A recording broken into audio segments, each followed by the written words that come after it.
इय्याका नअबुदु व इय्याका नस्तईन। पेशावर,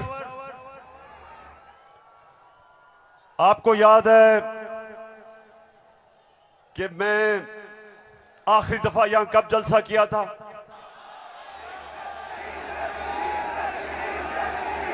जब एक बैरूनी साजिश के तहत हमारी हुकूमत को गिराया गया, तो पहला जलसा मैंने उसके बाद अपने पेशावर की आवाम के पास आके किया। और माशाअल्लाह पेशावर, जब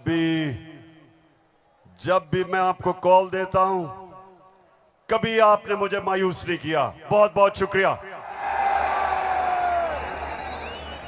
अच्छा पेशावर, आज मैंने बात तो आपसे करनी थी सैलाब की। कल मैं सखर गया और मैं आपको यकीन दिलाता हूं कि अल्लाह ने हमारे पाकिस्तानियों को, खास तौर पे सिंध बलूचिस्तान, डीजी खान, राजनपुर, डीआई खान, टांक और यहां ऊपर स्वात, गिलगित बल्तिस्तान, अल्लाह ने हमें बड़े इम्तिहान में डाला है।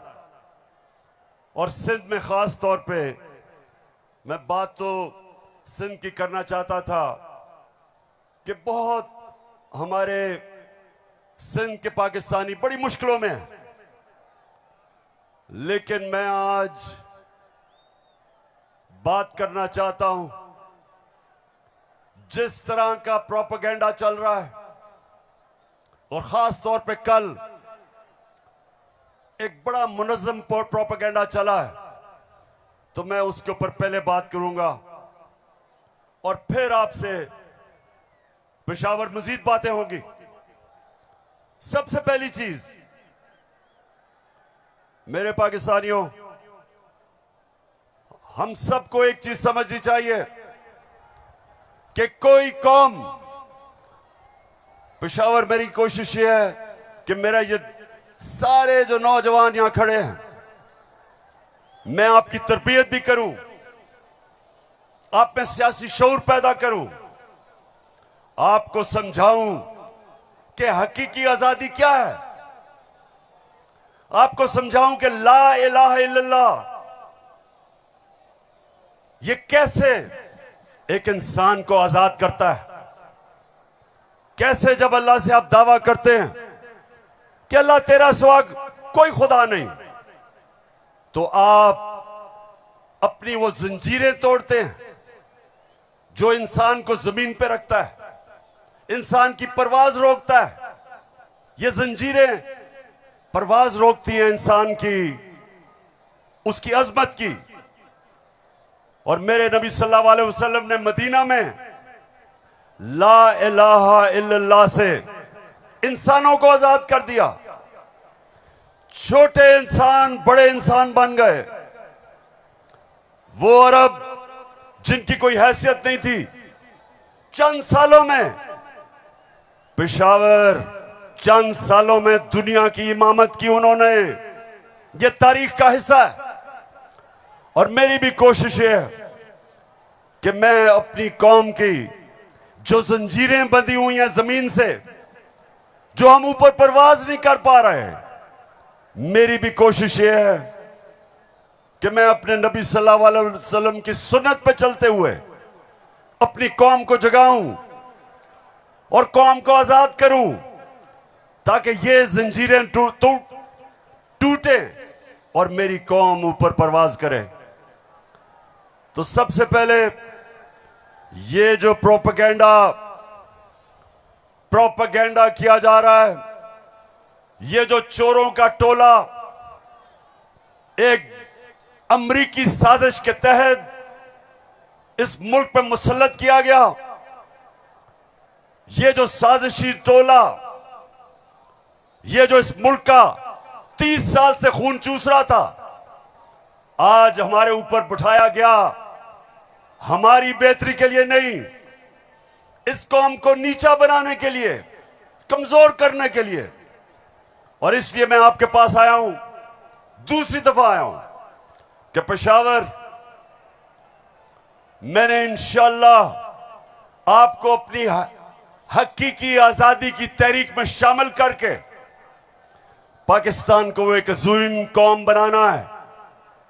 जो इलामा इकबाल की ख्वाब थी, वो कौम जो कि इंशाअल्लाह वर्ल्ड लीडर्स बनाएगी, जो खुशहाल होगी, जिधर हरे पासपोर्ट की दुनिया इज्जत करेगी, जिधर जब और इंशाअल्लाह एक दिन आएगा जब हमारे पाकिस्तानी पाकिस्तान से बाहर जाएंगे तो दुनिया कहेगी कि वो देखो पाकिस्तानी आ रहा है।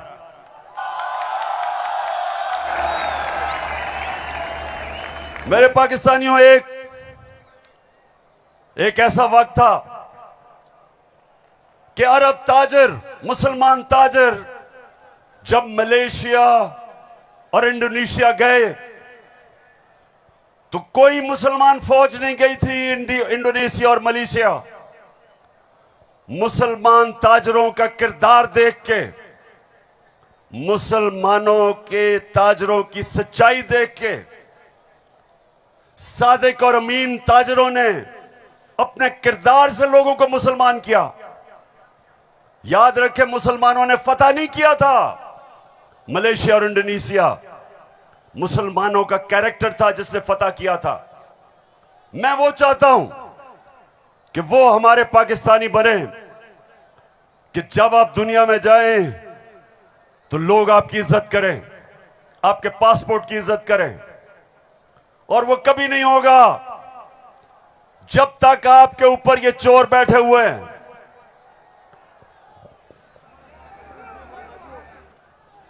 शहबाज शरीफ, मैं चाहता हूं पेशावर जरा गौर से, क्योंकि आज मैंने बड़ी वीडियोस दिखानी है आपको।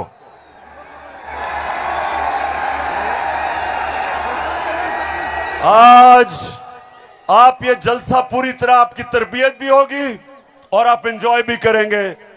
तो मैं जो आपको कह रहा था, फिर से मैं जो आपको कह रहा था कि मैं चाहता हूं कि मेरी कौम एक खुददार गैरतमंद कौम हो, क्योंकि ला इलाहा इल्लल्लाह इंसान को गैरत देता है। जो ला इलाहा इल्लल्लाह दिल में जिसके चले जाता है वो किसी झूठे खुदा के सामने नहीं झुकता।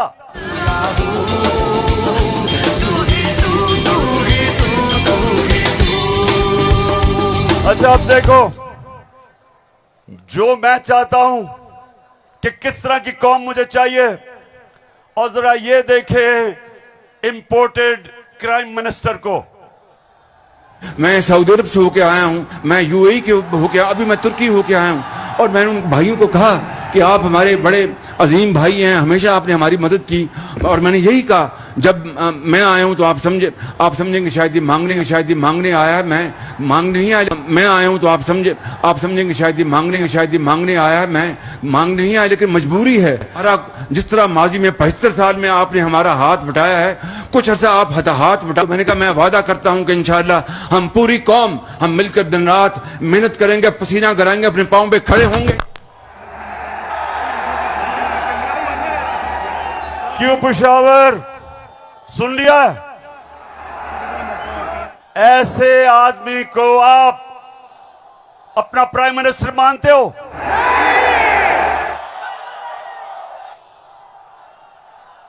अगर ये वाकई अगर गैरतमंद प्राइम मिनिस्टर होता तो पहले जो इन्होंने अरबों रुपया चोरी करके मुल्क से बाहर रखा, पहले वो वापस लेके आते, फिर लोगों से पैसे मांगते। अपना पैसा चोरी करके मुल्क से बाहर, और बाहर जाके लोगों से पैसे भीख मांगना। अच्छा पाकिस्तानियों, पेशावर, मैं आज आपको अब बताना चाहता हूं कि ये जो चोरों का टोला हमारे ऊपर मुसल्लत किया, अब इनको पता चल गया है कि ये हमें हरा नहीं सकते। हाँ मुझे पता है कि फजल रहमान भी इनमें से एक है।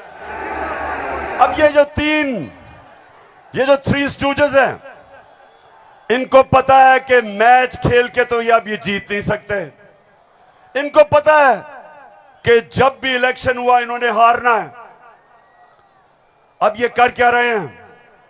साजिशें कर रहे हैं।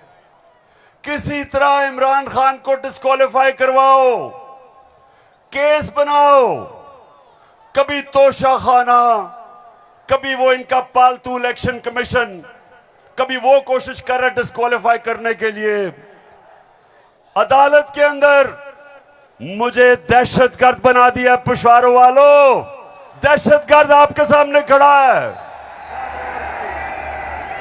कोशिश है कि किसी तरह बस इमरान खान मैच ना खेले। ये वैसे ही है, जब हम छोटे थे क्रिकेट खेलते थे तो जब एक टीम हारने लगती थी वो विकेटें उठा के ले जाती थी। अब ये यही कर रहे हैं, मैच खेल नहीं सकते, किसी ना किसी तरह बस इमरान खान को बाहर निकालो टीम से।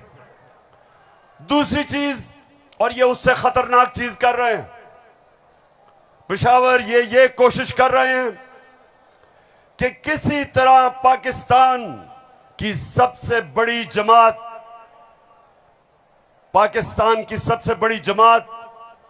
इसको किसी तरह पाकिस्तान की फौज से लड़ाया जाए। ये इनकी दूसरी कोशिश है। पहले डिस्क्वालीफाई करो और साथ साथ कोशिश करो कि पाकिस्तान की फौज के खिलाफ प्रोपेगेंडा करके लड़वाएं, और फिर पाकिस्तान की अदलिया के खिलाफ कि पाकिस्तान के अदारे किसी तरह तरीके इंसाफ के खिलाफ हो और ये किसी तरह मैच जीत जाएं। बस मैं आज आपको वीडियोस दिखाने लगा हूं, और मैं उससे पहले आपको बताऊं कि कोशिश इनकी क्या है। जो कुछ मैं कहता हूं, इनका प्रोपेगेंडा सेल बैठा हुआ है, वो हर चीज को मोड़ के कोशिश करता है कि या किसी तरह अदालत मेरे खिलाफ हो या किसी तरह फौज मेरे खिलाफ हो। अब मैंने क्या कहा था, मैंने अभी चंद रोज पहले क्या कहा, परसों मैंने क्या कहा, मैंने ये कहा कि फौज का जो आर्मी चीफ होता है उसको मेरिट पे सिलेक्शन होनी चाहिए।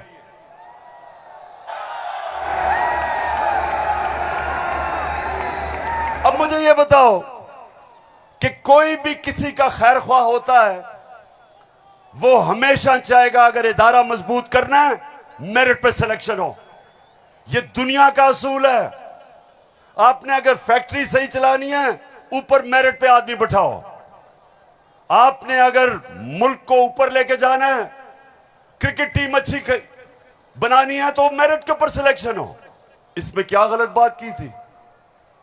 और मैंने साथ ये कहा था कि नवाज शरीफ और आसिफ जरदारी, ये किसी सूरत इन दो डाकुओं को पाकिस्तान का आर्मी चीफ नहीं सिलेक्ट करना चाहिए। ये क्यों कहा था मैंने ये इसलिए कहा था, सबसे पहले नवाज शरीफ मुल्क का मुजरिम है, अरबों रुपए की प्रॉपर्टीज बाहर इसकी पैनमा में पकड़ा गया, सजा हुई इसको, झूठ बोल के मुल्क से बाहर भागा, मफरूर है। मुझे यह बताएं पेशावर, जरा मुझे यह बताएं कि क्या एक चोर को, एक मफरूर को, एक भगौड़े को जो मुल्क से बाहर पैसा ले जाता है, क्या उसको पाकिस्तान का आर्मी चीफ सिलेक्ट करना चाहिए? जरा मुझे बताएं। और इधर बात खत्म नहीं होती। दूसरी, डॉन लीक्स क्या थी? हिंदुस्तान पाकिस्तान की फौज को कह रहा था ये दहशतगर्दी कर रही है।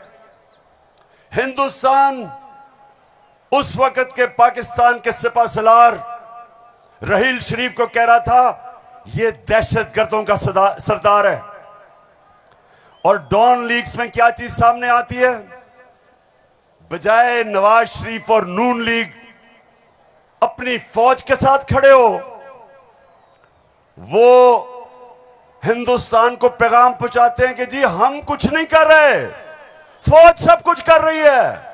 अपने से फौज को अलग कर लिया। काठमांडू में सार्क मीटिंग में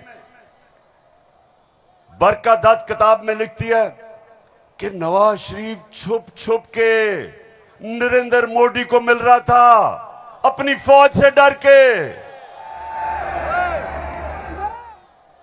और दूसरी तरफ आसिफ जरदारी वो अमेरिकनों को कहता है, अपने अमेरिका में पाकिस्तान का एम्बेसडर हुसैन हक्कानी वो जाके अमेरिकनों को एडमिरल मलन को कहता है कि जनाब गवर्नमेंट को और जरदारी की गवर्नमेंट को पाकिस्तान की फौज से बचा लो।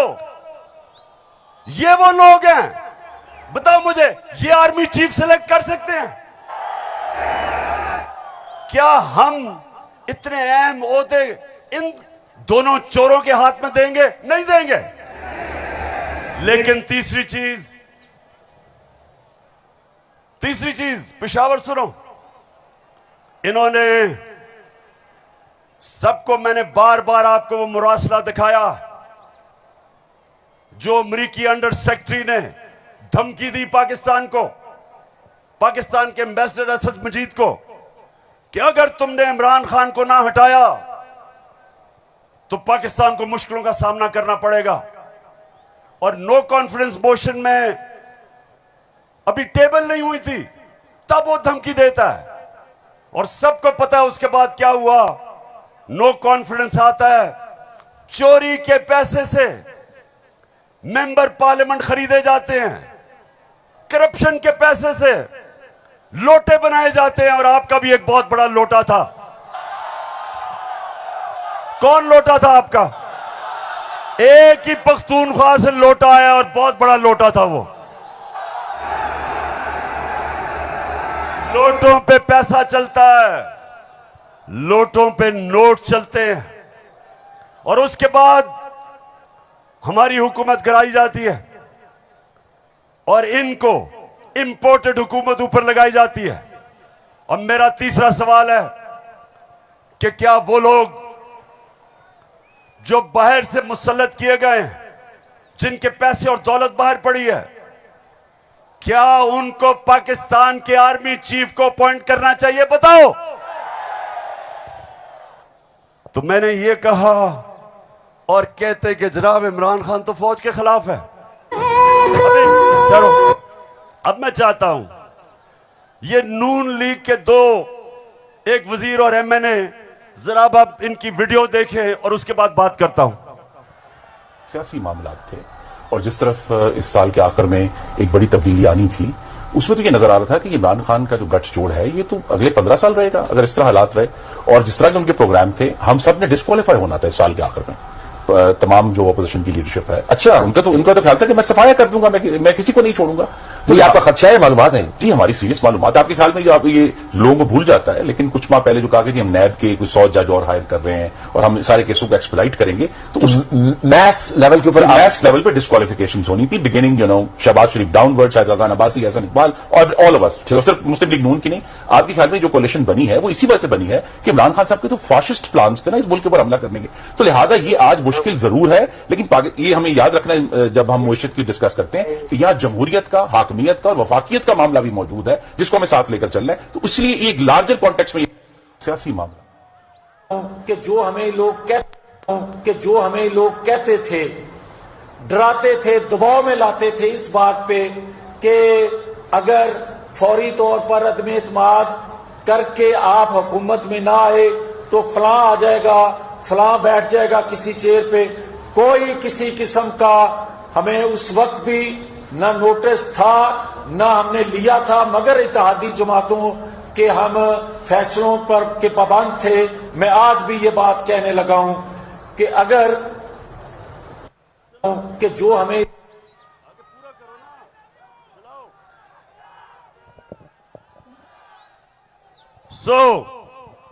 इसलिए ये हुकूमत हमारी गिराना चाहते थे कि इमरान खान एहतसाब ना कर दे।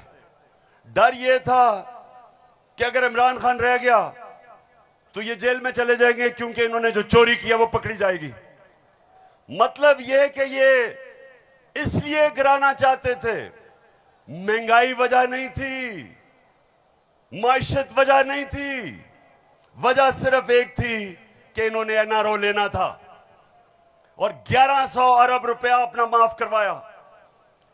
अब मैं ये चाहता हूं कि ये जो नून लीग प्रोपेगेंडा कर रही है कि इमरान खान फौज के खिलाफ है, जरा सुने कि इनके लीडर्स ने फौज के खिलाफ क्या बातें की। और मैं चाहता हूं मीडिया इसको दिखाए ताकि पता चले कि ये जो लोग आज इक्तिदार में बैठे हैं और ये हर रोज प्रोपेगेंडा कि किसी तरह तहरीक इंसाफ और फौज की लड़ाई हो जाए, जरा ये सुने कि इन्होंने फौज के मुताल्लिक क्या बातें की थी। जनरल कमर जावेद बाजवा साहब, आपने हमारी अच्छी भली चलती हुकूमत को रुखसत करवाया, जजों से जोर जबरदस्ती से फैसले आपने लिखवाए। फौज के जवानों और अफसरों के नाम जब आप किसी फर्द वाहिद या मफाद परस्त टोले के लिए आइन तोड़ने के मुर्तकिब होते हैं, वहाँ आप खुद अपनी कौम को, अपने मुल्क और अपने लोगों को आइन शिकनों के रहमो करम पर छोड़ रहे होते हैं। हाँ, नवाज शरीफ ने ये जरूर किया कि उसने किरदारों और इदारों के दरमियान एक वाज़े लकीर खींच दी है। एक या दो अफराद इदारा नहीं हुआ करते, एक या दो अफराद इदारों की बदनामी का बायस बना करते हैं।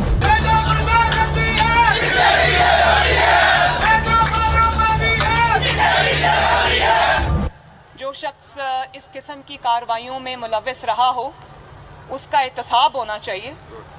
उसको बल्कि इतने बड़ी उनकी ग्लेयरिंग चीज़ें शायद 73 साल की तारीख में कभी नहीं मिलती, तो अब तो उनका एहतसाब होना चाहिए। ये इस किस्म के शख्स को कोई और ओहदा दे देना, और वो भी इतना इम्पोर्टेंट ओहदा देना, ये मैं समझती हूँ कि ये कौम के मुंह पे तमाचा है, आइन और कानून की हुकूमत के मुंह पे तमाचा है। तुम हमें सियासत बतलाते हो, अपने हुदूद में रहो, इसराइल की नौकरी न किया करो, इसराइल के वजीफों पर पलने वाले जर्नलों अपने हुदूद में रहो। बड़े बड़े रैंकों वालों से भी अपने आप को मुहतरम समझता हूँ, और अगर बिगड़ोगे तो फिर अगर हम बिगड़ गए तो अफगानिस्तान में अमेरिका का क्या हश्र हुआ, खुदा की कसम यहाँ तुम्हारा वही हश्र। तो हमारी किरदार कशी करना छोड़ दो। अगर हमने आपकी शुरू की तो पता नहीं पाकिस्तान बनने से आज तक कितने जनरलों की शुरू हो जाएगी। बेटी भाई वो अक्यूज्ड हैं, उनकी लिस्ट लेके जिस दिन हमने प्रेस कॉन्फ्रेंस की तो आपकी ईंट से ईंट बढ़ जाएगी। अभिनंदन की क्या बात करते हैं। चीफ ऑफ आर्मी स्टाफ तशरीफ लाए, पैर कांप रहे थे, पसीने माथे पे थे। सुन लिया पेशावर, मैं इसलिए ये बता रहा हूं कि ये वो लोग हैं जो हमें कह रहे हैं कि हम अपनी फौज के खिलाफ हैं। फौज भी मेरी, मुल्क भी मेरा। जितने इदारे मजबूत होंगे मुल्क मजबूत होगा, अदलिया मजबूत होगी मुल्क मजबूत होगा, फौज मजबूत होगी हम आजाद हो सकेंगे। हम अपनी आजादी, हम किसी के सामने झुकेंगे नहीं, कोई मुल्क हमें फतह नहीं करेगा। जिस तरह सारी मुसलमान दुनिया में आज अजाब आया हुआ है, सोमालिया से लेके, लिबिया से लेके, सीरिया से लेके, सारी मुसलमान, अफगानिस्तान में क्या हुआ, यमन में, सारी मुसलमान दुनिया में किस तरह का अजाब आया, और हम वो पाकिस्तान है जो एक मजबूत फौज की वजह से बचे हुए हैं। तो नून लीग वाले ये समझ जाओ कि हम वो लोग हैं जो इस मुल्क के इदारे मजबूत करेंगे।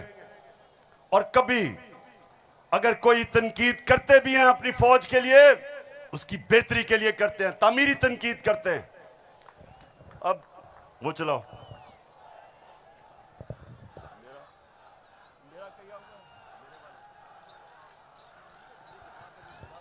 चलो। ये बड़ा इम्पोर्टेंट है, मैं अपनी सारी कौम के सामने कहना चाहता हूँ। देखिए, एक तो जो फौज का इदारा है, कभी इसके खिलाफ बात ना करें, क्योंकि फौज एक ऐसी चीज है जो अगर हमारी फौज ना होती तो ये मुल्क में नहीं रहना था। इमरान खान से ज्यादा इस मुल्क को जरूरत पाकिस्तानी फौज की है, और हमें हमेशा इस इदारे को इसकी मजबूती के लिए हमें बात करनी चाहिए। और हमारे जो दुश्मन है वो मुसलसल इसको अटैक करते हैं, बल्कि ये दोनों जो prime minister, ex prime minister और प्रेसिडेंट, वो जरदारी और नवाज शरीफ, इन दोनों ने अपनी फौज को अंडरमाइन करने की कोशिश की है। ये जब गवर्नमेंट में भी थे, इन्होंने अंडरमाइन किया उसको। इन्होंने गवर्नमेंट में रहते हुए वो डॉन लीग्स क्या थी, डॉन लीग्स वो हिंदुस्तान के साथ कह रहे थे कि जी हमारी फौज की वजह से हम दोस्ती नहीं हो रही। और जो मेमो गेट था वो क्या था, वो अमेरिकनों को कह रहा था जरदारी अपने हुसैन हक्कानी के जरिए। जी शुक्रिया। मैं इसलिए आपके सामने ये रख रहा हूं कि ये मैं आज से नहीं कह रहा, ये मैं हमेशा समझता हूं। और आज तो है ही 6 सितंबर। पेशावर, मुझे अभी भी 6 सितंबर याद है। मैं उस वक्त स्कूल में था और मुझे याद है जब के लाहौर के पास हिंदुस्तान की फौज आई और जो वहां जिस तरह की हमारे घरों में बमबारी की आवाज आ रही थी, तो मुझे तो बड़ी अच्छी तरह 6 सितंबर याद है। और मुझे यह भी याद है कि सारी कौम तब खड़ी थी अपनी फौज के साथ। अब दूसरी चीज, मैं ये चाहता हूं कि आप सब देखें कि जुडिशरी के खिलाफ ये नून लीग ने पाकिस्तान की अदलिया के खिलाफ क्या बातें की हैं, जरा ये जरूर देखें, फिर मैं आप अगली बात करता हूं। इस तरह बेंच फिक्सिंग भी एक जुर्म, इस पे भी फजल रहमान देख ले कितना गुस्सा चढ़ा हुआ है इसको। सारे फैसले एक ही जज करेगा, जैसे लगता है कि उसका जज नहीं है, उसकी पार्टी का रुकन हो। जब बेंच बना तब से लेकर आज तक के फैसले तक इंसाफ होता हुआ नजर नहीं आ रहा था। अपने एक शख्स की वजह से आज आइन की तशरीह को में फर्क डाला जा रहा है। अपनी मर्जी से आइन की तशरीह की जा रही है। फुल कोर्ट इसलिए नहीं बनाया गया कि अगर फुल कोर्ट बन जाती तो आज का फैसला मुख्तलिफ होता। मौजूदा बेंच है, उसमें जो मुअज़्ज़ज़ जज साहबान बैठे हैं, उन जज साहबान का हमारे मुतल्लिक़ जो उनके ख्यालात हैं उनसे भी कोई ना वाकिफ़ नहीं है, ना हम ना वाकिफ़ हैं। और उसके बाद हर वो केस जिसका फैसला हमारे खिलाफ आना हो, उस बेंच का जो है वो वही हिस्सा होते हैं। और अब तो ये बात पहले से जो है वो प्रिडिक्ट होने लगी है। जो सहाफ़ी वहाँ सुप्रीम कोर्ट की कार्रवाई को कवर करते हैं, तो वो पहले से जब बेंच बनता है या कोई केस जाता है तो वो पहले से बता देते हैं कि इसके ऊपर फलां बेंच बनेगा। अगर कुछ लोग गैर जानिबदार नहीं होंगे, अगर इसके सहूलतकार पीछे नहीं हटेंगे, तो हमें बता दें मुल्क कौन चलाएगा। सुप्रीम कोर्ट के जजेस ने पीछे बेंड करके अपने आप को कभी इधर कि नहीं, शायद उनको समझ नहीं आई, शायद उनके तक पैगाम नहीं पहुंचा, वगैरह वगैरह वगैरह करके इनको हाथ नहीं लगाया इनको। तो मतलब ये है कि इनको कौन सी दीवार पे लगाया। तो जिस तरह मैच फिक्सिंग एक जुर्म है, इस तरह बेंच फिक्सिंग भी एक जुर्म। जब बेल का फैसला होने वाला होता था, जेल में उस दिन खबर मिलती थी कि 3 हफ्तों के लिए बेंच डिसॉल्व हो गया, नया बेंच, या कोई जज छुट्टी पे चला गया, जाता नहीं था, भेजा जाता। काजी फाइज ईसा साहब के मामले में माय लॉर्डशिप से ये पूछना चाहते हैं कि वो आपके ब्रदर जज थे ना, आपने क्या किया? तो फिर हमारी बात नोट कर लो, हम हर उस अदालत का और उस जज का घेराव करेंगे जो तुम्हारे इस गंदे और घटिया एजेंडे को परवान चढ़ाने के लिए अपोजिशन के खिलाफ जो है इक़दाम करेगा। चीफ सेक्रेटरी साहब, आपको इस बात का जवाब देना पड़ेगा। आपने इधर ही रहना है, आपके बच्चों ने भी इधर ही रहना है। कमिश्नर लाहौर साहब, आपने भी इधर रहना है, आपने सर्विस भी करनी है। इसलिए आपको ये चाहिए था कि आप इस गैर कानूनी अमल के आगे दीवार बनते और इसे बजा लाने से इनकार करते। आला अदलिया के जजेस पार्टी बनकर अगर चीफ जस्टिस वो जबान इस्तेमाल करेंगे जो इमरान खान कंटेनर पे चढ़ के करता था, तो उस जबान का वही जवाब मिलेगा जो नवाज शरीफ के सियासी मुखालिफिन को दिया जाता है। आप कौन होते हो किसी की तौहीन करने वाले? आप कौन होते हो किसी की तज़हीक करने वाले? ऐसे नाइंसाफी पर मबनी फैसले करोगे, बुग़्ज़ पर मबनी फैसले करोगे, इंतकाम वाले फैसले करोगे तो कौन इज्जत करेगा आपकी? फिर तौहीन अदालत लगा देते हो। 5 मेंबर बेंच ने सियासी पार्टी बना दिया पूरी अदलिया को और उसको मुस्लिम लीग नून के सामने ला के खड़ा कर दिया। क्या बताओ, मुल्क की सबसे बड़ी अदालत की इससे भी बड़ी तौहीन हो सकती है कोई? हम आपकी इज्जत करना चाहते हैं, आप भी तो अपनी इज्जत करवाओ। तो जस्टिस अजमत सईद साहब जो है उनको कौन नहीं जानता। पर्सनली जाती तौर पे असरअंदाज होकर उन्होंने JIT बनवाई। बदनाम जमाना JIT को आज तक व्हाट्सएप। मैं सिर्फ आपको ये थोड़ा सा सैंपल दिखा रहा हूं कि किस तरह का ये अपने पाकिस्तान की अदलिया के खिलाफ क्या जबान इस्तेमाल की गई है। और मैं अपना आपको बता दूं, आज से 26 साल पहले जब मैंने सियासत शुरू की तो उसको इंसाफ की तहरीक का, आजाद अदलिया के लिए सबसे पहले हम खड़े हुए। जेल में वाहिद सियासी लीडर था जो आजाद अदलिया के लिए जेल में गया। 2008 की इलेक्शन बॉयकॉट की अपनी अदलिया के लिए। उसके बाद जब हम इक्तदार में आए तो इस्लामाबाद में 50 साल के बाद पहली दफा जुडिशल कॉम्प्लेक्स बनाया अपने जजेस के लिए। मैं ये इसलिए आपको कह रहा हूं कि जो कानून की बालादस्ती, रूल ऑफ लॉ, कोई माशरा आगे नहीं बढ़ सकता जब तक वहां इंसाफ नहीं होता। और इंसाफ देती है अदलिया। इसलिए हमने हमेशा अपनी अदलिया की इज्जत की है। ये जो नून लीग के लोग हैं जो आज जिस तरह की जबान इस्तेमाल कर रहे हैं, सोशल मीडिया पे अटैक कर रहे हैं इस्लामाबाद के चीफ जस्टिस को, ये कभी, मैं आपको ये बता रहा हूं कि मैंने कभी अपनी पार्टी को इजाजत नहीं दी कि अदलिया को अटैक करे। क्योंकि आखिर में इंसाफ होगा तो मुल्क में खुशहाली आएगी और इंसाफ अदलिया देती है। मुझे बड़ा जनाब इन्होंने कहा कि देखें इमरान खान ने कोई बड़ी गलत जबान इस्तेमाल कर दी। मैं आप सबके सामने आज ये कहना चाहता हूं कि मैं अपनी अदलिया की इज्जत करता हूं, लोअर कोर्ट्स की इज्जत करता हूं। वो लोअर कोर्ट्स जो आम इंसानों की खिदमत करते हैं और मुश्किल हालात में अगर एक मैजिस्ट्रेट जेबा के खिलाफ ऐसे लगा कि मैंने कोई सख्त जबान इस्तेमाल की, उसकी वजह थी मैं शहबाज गिल को देख रहा था, उसके ऊपर तशद्दुद हुआ, उसको जिसको कहते हैं कस्टोडियल टॉर्चर, उसको हवालात में बंद करके तशद्दुद किया गया, नंगा किया गया। और उसकी जब हमने देखा उसके हालात और उसके ऊपर प्रेशर डाला गया कि मेरे खिलाफ स्टेटमेंट दे, मेरे ही उसके ऊपर अगर ज्यादा ऐसे लगा सख्त स्टेटमेंट है, ये मेरा मकसद नहीं था। कभी मैं ये नहीं समझ सकता कि मैं किसी जज को धमकी दूं, लेकिन मैं आज सबको ये कहना चाहता हूं कि इस मुल्क में जब तक इदारे मजबूत और ताकतवर नहीं होंगे मुल्क ऊपर नहीं आएगा।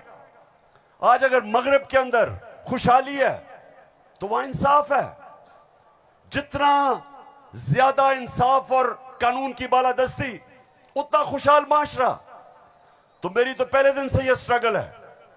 तो पेशावर सबको मैं आज पैगाम देना चाहता हूं कि ये जो कोशिश की जा रही है तहरीक इंसाफ को इदारों से लड़ाने की, ये कौम सब समझ गई है। कौम में सियासी शऊर आ गया है। लोग एक एक चीज, कभी भी पाकिस्तान के अंदर अवाम और बच्चे और नौजवान और मेरी ख्वातीन बहनें, कभी इस तरह का शऊर और बेदारी नहीं थी जो अल्लाह के फजल से आज पाकिस्तान में है। तो ये जो चोरों का टोला, ये जो बार बार कोशिश कर रहा है कि तहरीक इंसाफ को दीवार से लगाया जाए, सब सुन लो कि जितना तुम मुझे दीवार से लगाओगे उतना मैं और तुम्हारे से मुकाबला करूंगा, लड़ूंगा तुम्हारे से।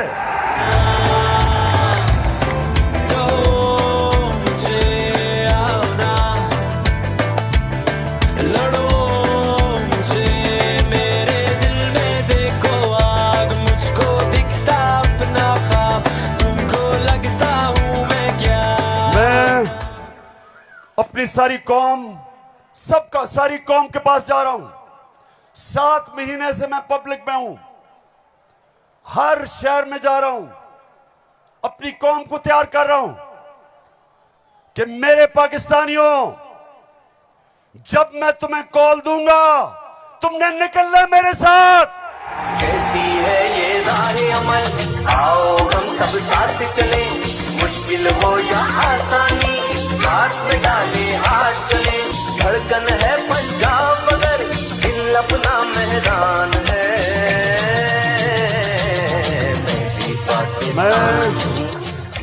अच्छा पेशावर, जब हमें इन्होंने हटाया था, फिर से मैं आपको याद करा दूं, उस वक्त पाकिस्तान तेजी से तरक्की कर रहा था।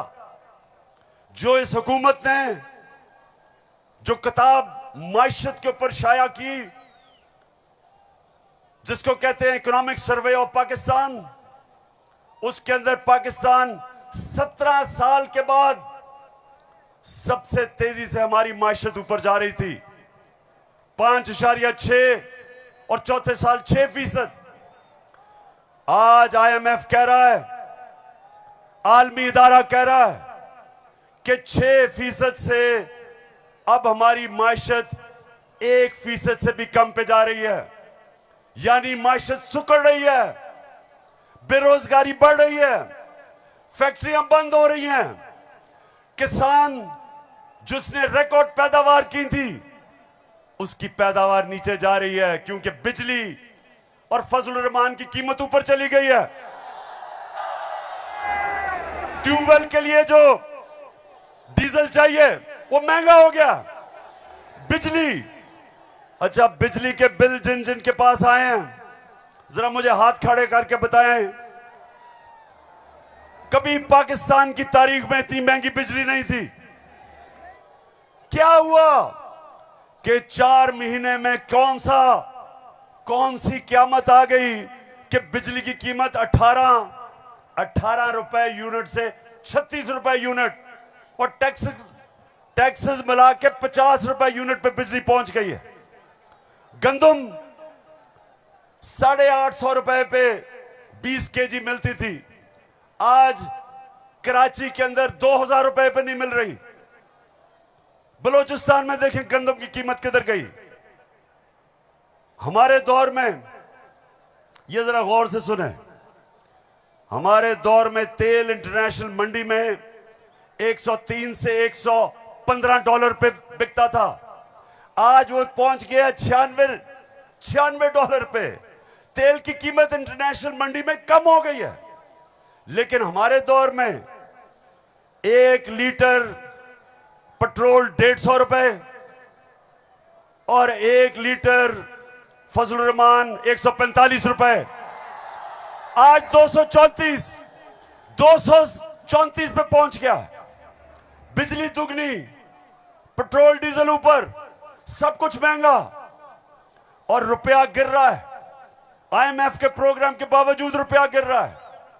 IMF ये कहता है कि आगे पाकिस्तान के जो माशी हालात है वो और बिगड़ने वाले हैं, बिजली की कीमत अभी और बढ़ेगी, GST लगेगा 17%, कीमत और ऊपर, पेट्रोल डीजल और ऊपर। तो मेरे पाकिस्तानियों, आज हम नहीं, IMF कह रहा है कि पाकिस्तान श्रीलंका की तरफ जा रहा है, यानी माशी तबाही की तरफ जा रहा है।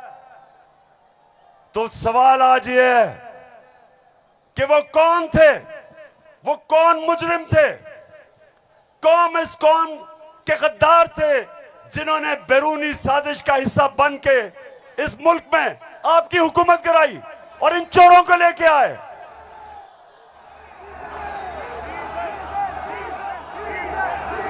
मैं अब जरा जो आपको आजकल जो नवाज शरीफ की बेटी आजकल बनी हुई है, मालिका बनी हुई है पाकिस्तान की, प्रोटोकॉल उसको प्राइम मिनिस्टर का मिल रहा है।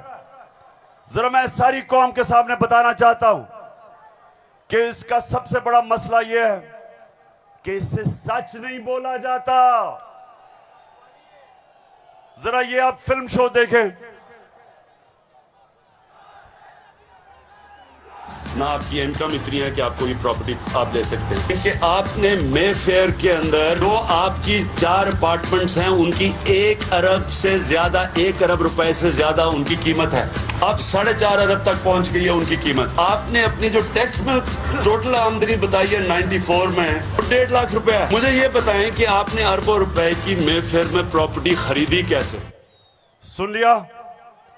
ये आज से 10 साल पहले मैंने पूछा कि बताएं आपने आमदनी तो अपनी दिखाई नहीं, तो ये अरबों रुपए की बर्तानिया के सबसे महंगे शहर लंदन के सबसे महंगे इलाके में आपने अरबों रुपए की प्रॉपर्टी कैसे ली? तो जरा आप ये सुने, जवाब आता है। बात ये है कि जिन अरबों रुपए की मे फेयर की प्रॉपर्टीज की ये बात कर रहे हैं, ये तो पहले पता नहीं है। बताएं कौन सी प्रॉपर्टीज है, लाएं, दिखाएं, उसका कोई प्रूफ लाएं। सुन लिया? कहते किधर है ये प्रॉपर्टी, किसकी बात कर रहे हैं? अब ये जरा मरियम बीबी को भी सुन लो कि इस तरह मुझे लगा कि आप लोगों को बेवकूफ नहीं बना सकते। मेरी सेंट्रल लंदन में प्रॉपर्टीज तो दूर की बात है, मेरी पाकिस्तान में भी कोई प्रॉपर्टी नहीं है। मैं अपने वालिद के साथ है और मुझे समझ नहीं आई कि मेरी और मेरी वालदा की और बहन भाइयों की प्रॉपर्टीज ये कहाँ से निकाल के ले आए हैं। मेरे नाम पाकिस्तान में कोई प्रॉपर्टी नहीं है, ये तो इंग्लैंड की बात है। सुन लिया? सुन लिया पेशावर? सुन लिया आपने? मेरी बहनों, आपने सुन लिया कि लंदन तो छोड़े, मेरी पाकिस्तान में भी कोई प्रॉपर्टी नहीं है। मेरे तो बहुत बुरे हालात हैं। अब मरियम बीबी को नहीं पता था कि एक इंटरनेशनल इंकशाफ होता है, पैनामा पेपर्स। दुनिया में जो सीक्रेट डॉक्यूमेंट्स हैं वो लीक हो जाती हैं। बड़े बड़े दुनिया में प्राइम मिनिस्टर और वजीर सब पकड़े जाते हैं, उसमें हमारे शरीफ खानदान भी फंस जाता है। नवाज शरीफ, मरियम नवाज, हसन नवाज और हुसैन नवाज के बैरून मुल्क खुफिया असासों का इंकशाफ। पनामा लीक्स ने बैरून मुल्क खुफिया दौलत का भांडा फोड़ दिया। सुन लिया? अब ये सुना, ये इंकशाफ हो गया। जब इंकशाफ हुआ तो मरियम के भाई हुसैन शरीफ क्या कहते हैं, ये जरा सुन लें। मैं इस बात को तस्लीम करता हूँ कि अल्हम्दुलिल्लाह पाक लेन के ऊपर जो अपार्टमेंट्स हैं वो अल्हम्दुलिल्लाह हमारे हैं। मैं इस बात को तस्लीम करता हूँ कि उनको ऑफशोर कंपनीज नेस्कॉल लिमिटेड और नीलसन लिमिटेड जो है उनको ओन करती हैं। और मैं आपको ये भी अर्ज करता हूँ उनको होल्ड कर रही है इस वक्त मरियम नवाज शरीफ, मेरी हमशीरा जो है। पेशावर सुन लिया कि छुपाई हुई थी प्रॉपर्टीज। एक हदीस है कि शैतान आप इंसान के गुनाह दुनिया में नशर कर देता है। वो दुनिया में नशर हो गए, उन्होंने कहा हमारी प्रॉपर्टीज नहीं, प्रॉपर्टी सामने आ गई। अब ये मैं आपको समझाने की कोशिश कर रहा हूं। असल में नवाज शरीफ की प्रॉपर्टी थी। मरियम बेचारी के पास किधर से पैसा आया? पैसा तो नवाज शरीफ का था। क्यों छुपा रहा था? क्योंकि आपके चोरी का पैसा था, अवाम से पैसा चोरी किया था। चोरी और करप्शन में क्या फर्क? चोरी होती है जो जेब कुतरा करता है, जो आपके घर में चोरी होती है, जो साइकिल चोरी होता है, मोटरसाइकिल, इंसान को नुकसान पहुंचता है। करप्शन, मुल्क का पैसा चोरी करने को करप्शन कहते हैं, और मुल्क तबाह होते हैं करप्शन से। जो पैसा आपकी तालीम पे, अस्पतालों पे, सड़कों पे, गुर्बत कम करने पे, जो पैसा वहां खर्च करना होता है इनकी जेबों में चला जाता है, मुल्क से बाहर चला जाता है। इसलिए कौम में गरीब इसलिए नहीं होती कि उनके पास वसाइल नहीं है, असासे नहीं है। कौमें गरीब तब होती हैं जब उनके अपने सरबराह मुल्क को पैसा चोरी करके बाहर ले जाते हैं। तो ये जो आज हमारे ऊपर मुसल्लत किए हुए हैं, सारी कौम तैयार हो जाए। मैं कभी इनको कबूल नहीं करूंगा, मैं कभी इनकी गुलामी कबूल नहीं करूंगा। खबर तकम स्टोर माल रोड़ा लड़श पे खबर तकम स्टोर माल रोड़ा ताजा ताजा गुलुना द्रेसलोर माल रोड़ा ताजा ताजा गुलुना द्रेसलोर माल रोड़ा। पेशावर हाथ खड़ा करके बताओ आप तैयार हो जब मैं आपको कॉल दूंगा। आपने सब तैयार होना है। जिस तरह मैं आपको कह रहा हूं, कहता रहा हूं, मैं हूं आपका कप्तान और आप मेरी टीम हो। और ये वर्ल्ड कप हमने पाकिस्तान की हकीकी आजादी के लिए जीतना है। एक अजीम मुल्क बनाना है पाकिस्तान को। हमेशा आजाद मुल्क ऊपर जाते हैं, गुलाम मुल्कों की परवाज नहीं होती। हम ये नहीं चाहते कि हम किसी दुनिया के मुल्क से लड़ाई करें। हम अमेरिका को मैं बार बार कहूं कि अमेरिका, हम अमन में आपके साथ हैं, किसी जंग में हम आपके साथ नहीं हैं। हम दोस्ती चाहते हैं, लेकिन हम किसी सूरत आपकी गुलामी नहीं चाहते। हम अपनी जमीन नहीं इस्तेमाल होने देना चाहते किसी और लड़ाई के अंदर। हम नहीं चाहते कि हमारी जमीन इस्तेमाल हो किसी भी दुनिया के मुल्क के ऊपर आप किसी किस्म की जारियाना कार्रवाई करें। हम ये नहीं चाहते। हम फिर से कहते हैं, हम अमन में सबके साथ हैं। हम तो हिंदुस्तान से भी अच्छी दोस्ती करेंगे, लेकिन पहले कश्मीरियों को उनका हकूक दो, उनकी स्टेटहुड वापस करो। हम हिंदुस्तान से भी बातचीत कर लेते, लेकिन हम किसी सूरत अपनी आजादी के ऊपर सौदा कभी नहीं करेंगे। मेरे साथ हो पेशावर, साथ हो मेरे। तो फिर से जाते हुए आखिरी बात, आप सब ने तैयार रहना है। मैं आपको कॉल दूंगा इस्लामाबाद की, और वो कॉल होगी इस मुल्क को इन चोरों से आजाद करने के लिए। पाकिस्तान जिंदाबाद।